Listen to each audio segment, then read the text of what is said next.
कहानी का नाम ज़ेरियॉन का टूटा हुआ वादा। एक भविष्य में जहां अंतरिक्ष अन्वेषण ने मानवता की सीमाओं को चुनौती दी है, भारत अंतरिक्ष प्रौद्योगिकी के क्षेत्र में सबसे आगे है। इस महान कार्य में राजेश, राजेंद्र और सबू तीन प्रमुख वैज्ञानिक हैं। राजेश और राजेंद्र अंतरिक्ष यात्रा और उन्नत हथियारों के विशेषज्ञ हैं, जबकि सबू, जो सबसे युवा और दयालु हैं, अपनी बौद्धिक क्षमता और नैतिक दृष्टिकोण के लिए जानी जाती हैं। मानवता ने प्रकाश से भी तेज यात्रा के रहस्यों को उजागर किया है और पृथ्वी ने अब अंतरिक्ष के दूरदराज क्षेत्रों की खोज शुरू कर दी है। लेकिन सबू को हमेशा लगता है कि कुछ गलत है।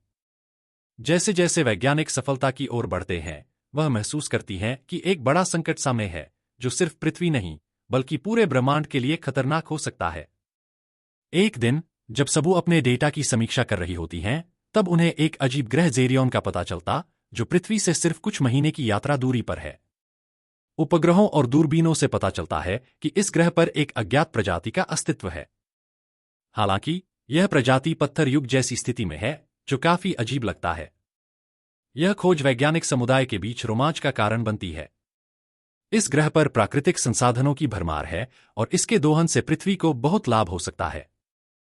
लेकिन सबू को यह असामान्य लगता है।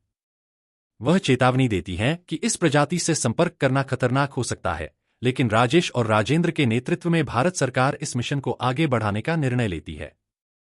सैन्य बल भी इस मिशन में शामिल किया जाता है, ताकि किसी भी स्थिति में सफलता सुनिश्चित हो सके। सबू की चेतावनियां अनसुनी हो जाती हैं। जैसे जैसे ज़ेरियॉन की ओर यात्रा शुरू होती है, सबू का आंतरिक संघर्ष बढ़ता जाता है।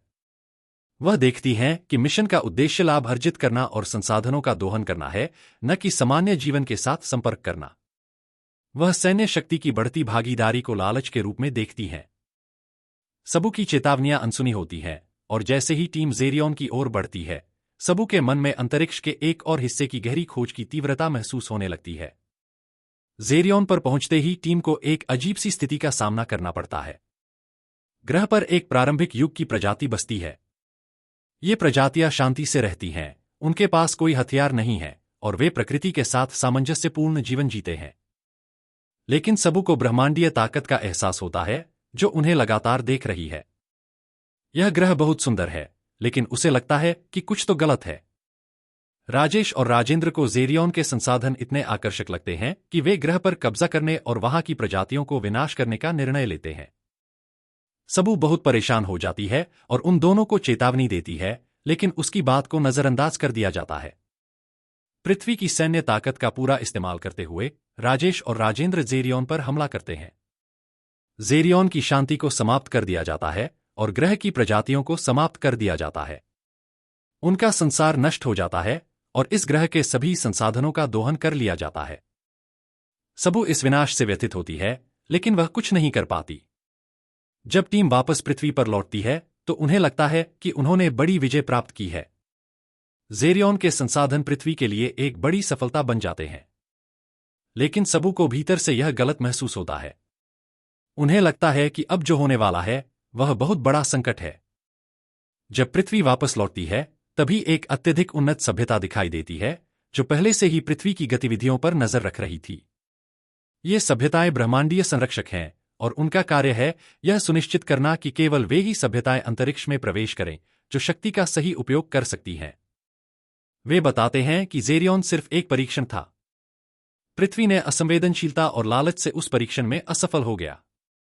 वे पृथ्वी को ब्रह्मांड से बहिष्कृत कर देते हैं और चेतावनी देते हैं कि यदि पृथ्वी ने अपने विकास की दिशा को नहीं बदला तो इसका भविष्य और भी अंधकारमय होगा। सबू बहुत दुखी होती है, लेकिन वह जानती है कि अब पृथ्वी को एक नई दिशा की आवश्यकता है। वह समझ जाती है कि ज़ेरियॉन का विनाश सिर्फ पृथ्वी का नहीं, बल्कि सभी मानवता का विघटन था।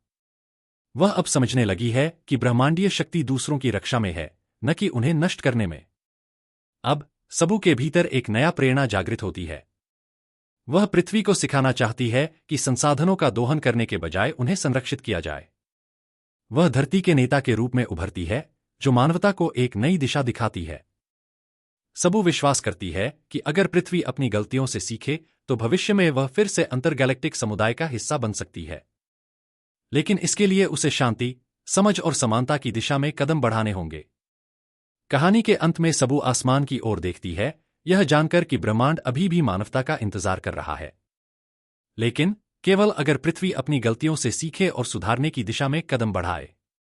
निष्कर्ष: यह कहानी मूल्य और जिम्मेदारी की सीख देती है और सबू की आंतरिक यात्रा को दर्शाती है। शक्ति का सही इस्तेमाल और दूसरों की रक्षा करने का महत्व इस कहानी का केंद्रीय संदेश है। सबू का संघर्ष और उसके नेतृत्व की ताकत ही मानवता को एक नई दिशा दिखाती है। क्या आप इस कहानी के किसी हिस्से को और विस्तार से देखना चाहते हैं या कोई और बदलाव करना चाहते हैं?